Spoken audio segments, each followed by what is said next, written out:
খুনের প্রত্যেকটা খুনের বিচার হতে হবে।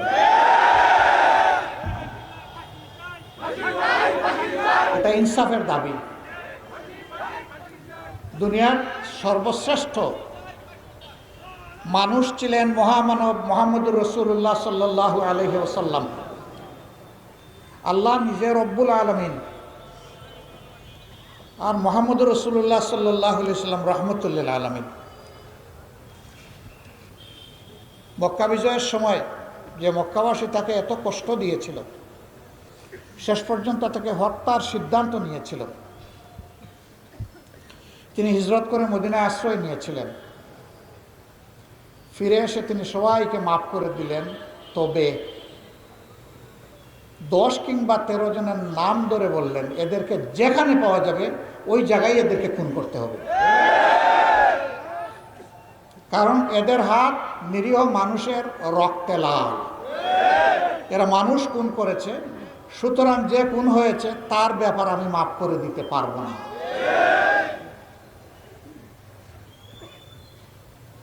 তিনি সারা সৃষ্টির জন্য রহমত। সেই মুহাম্মদুর রাসূলুল্লাহ সাল্লাল্লাহু আলাইহি সাল্লাম খুন মাফ করে দেননি, আমরা মাফ করে দেওয়ার কে?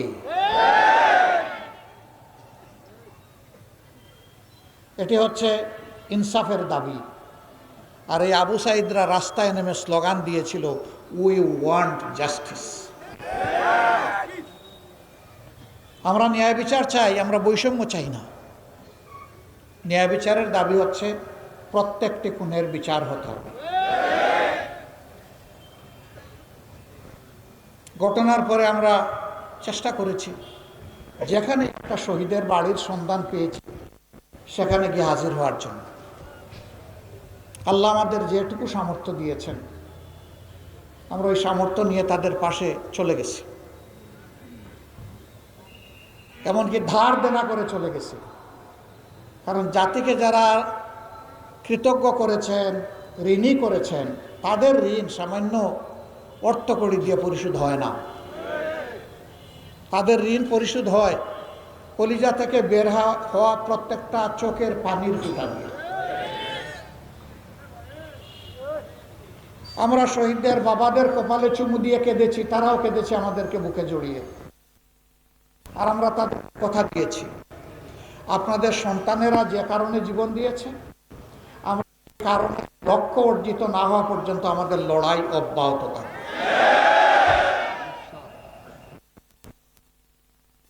তারা কি চেয়েছিল?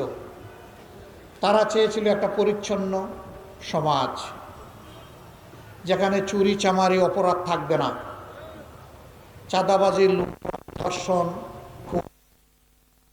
নতুন আয়নাগর আর তৈরি হবে না, বরঞ্চ এটা হবে মানবিক বাংলাদেশ, মানুষের বাংলাদেশ, সাম্যের বাংলাদেশ, বৈষম্যহীন বাংলাদেশ। এমন একটা বাংলাদেশ গড়ার জন্য আমরা কমিটেড। আমাদের 34,000 ভাই বোন এবং সন্তান তারা পঙ্গু হয়ে গিয়েছেন। আমাদের হিসাব অনুযায়ী 502 জন তারা 2 নয়ন গুলিবিদ্ধ হয়ে অন্ধ হয়ে গেছেন।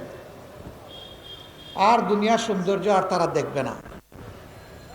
700-র অধিক মানুষ এক চোখে গুলিবিদ্ধ হয়ে এক চোখ নষ্ট, আরেক চোখ রিস্কে পড়ে গেছে। 250 মানুষ যাদের মেরে গেছে, তারা এখন অবশ হয়ে হয় নিজের ঘরে, না হয় হাসপাতালের বেডে। কারো 2 পা অবশ, কারো অঙ্গ অবশ না। খাওয়া, পেশাব, পায়খানা, গোসল, সব কিছু, নামাজ, এভরিথিং এখন তাদের বিছনায়। জন্যে তারা অসহায় হয়ে গেল। অথচ তাদেরও তো আমাদের মতো প্রাণচঞ্চল জীবন ছিল। তারা তো আল্লাহ ছাড়া কার উপর নির্ভরশীল ছিল না। আজকে তারা মানুষের উপর নির্ভরশীল হয়ে গেল। হাসপাতালে দেখতে গেলাম 8 তারিখ ঢাকা মেডিকেল কলেজে। এক পা নাই, এক হাত নাই, চোখ নাই, পায়ে লিজারব লাগানো। বিছনার পাশে বসে জিজ্ঞেস করলাম, কেমন আছো তুমি? বলে যে আলহামদুলিল্লাহ ভালো আছি। সাবলীল গলায় বলে আলহামদুলিল্লাহ ভালো আছি। আমি অবাক,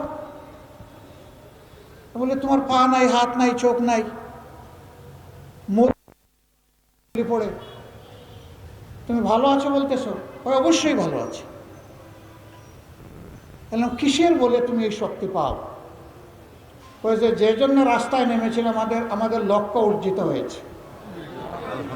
কি জন্য রাস্তায় নেমেছিলে? ওই যে দেশ স্বাধীন করার জন্য রাস্তায় নেমেছিলাম। কেন এটা স্বাধীন ছিল না? জিজ্ঞেস করে, স্বাধীন দেশ হলে আয়নাগর হয় কিভাবে? দেশ যদি স্বাধীন হবে তাহলে সারা বাংলাদেশে ছুপ ছুপ রক্ত আর খাড়ি খাড়ি লাশ কেন আমাদেরকে দেখতে হবে? আলিম উলামা মানুষ সমাজের জন্য যারা সর্বত্র কল্যাণ দিয়ে জেল ভরে কেন?